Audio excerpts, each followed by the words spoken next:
Bonjour à toutes et tous. Si vous envisagez de franchir le pas et de vous offrir la toute dernière bestiole de chez Apple, il se pourrait bien que vous ayez des sueurs froides une fois sur la page de configuration de celui-ci et plus particulièrement au moment de choisir votre taille de stockage. Comme à son habitude, Apple facture le prix fort quand il s'agit de la RAM et du stockage. Autre point noir sur ce Mac Pro 2019, Apple a utilisé un connecteur propriétaire qui dissuadera quiconque voudrait remplacer les modèles d'origine par des versions achetées meilleur marché sur la toile par exemple. Alors beaucoup vont sûrement penser qu'il va falloir casser une fois de plus la tirelire pour une fois pour toutes bénéficier de l'espace de stockage souhaité. Et bien finalement, non. J'aurais même envie de dire surtout pas. Alors vous allez me dire, et pourquoi ça? Eh bien, la première raison, c'est avant tout pour ne pas dilapider vos sous pardi. Le deuxième point, les disques que propose Apple ne sont finalement pas si performants que ça. On le verra un peu plus tard dans cette vidéo. Dernier point, pourquoi ne pas tirer parti des possibilités d'extension du Mac Pro 2019 et de ses nombreux ports PCI Express? Après tout, tout le monde a râlé pendant des années pour avoir enfin une machine évolutive.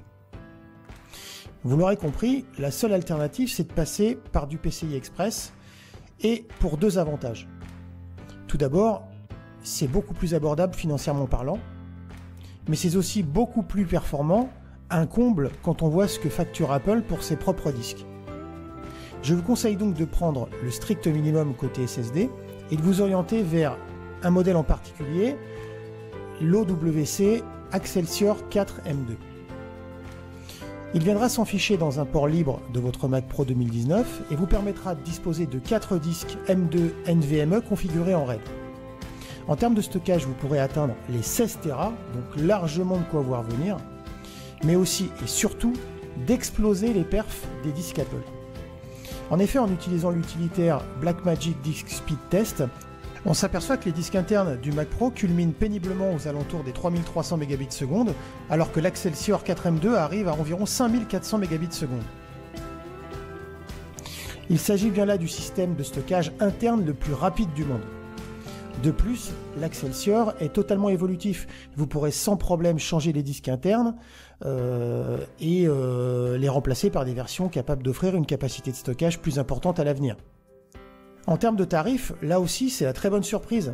En vous fournissant chez Apple, il vous en coûterait 500 € pour un SSD de 1 Tera, 1000 pour une version de 2 Tera, 1750 pour 4 Tera et 3250 € pour une version de 8 Tera.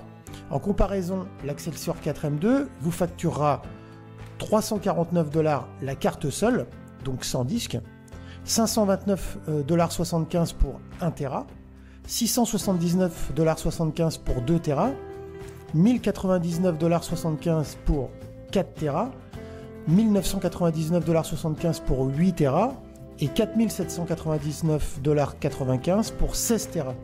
Autant dire tout de suite que la messe est dite. Autre avantage non négligeable, ça s'installe très simplement, la carte n'a pas besoin d'une alimentation complémentaire, elle s'alimente via son slot, elle n'émet aucun bruit, donc très bien pour les musiciens.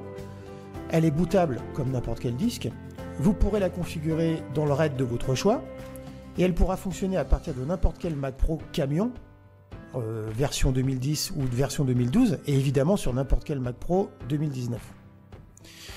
Si vous avez les moyens de vous offrir un Mac Pro 2019, évitez donc de tomber dans le piège du stockage et de la RAM au moment de configurer votre machine, car vous pourrez vous offrir mieux et pour moins cher. Voilà pour cette petite vidéo, j'espère qu'elle vous aura plu et je vous dis à très bientôt pour une nouvelle vidéo.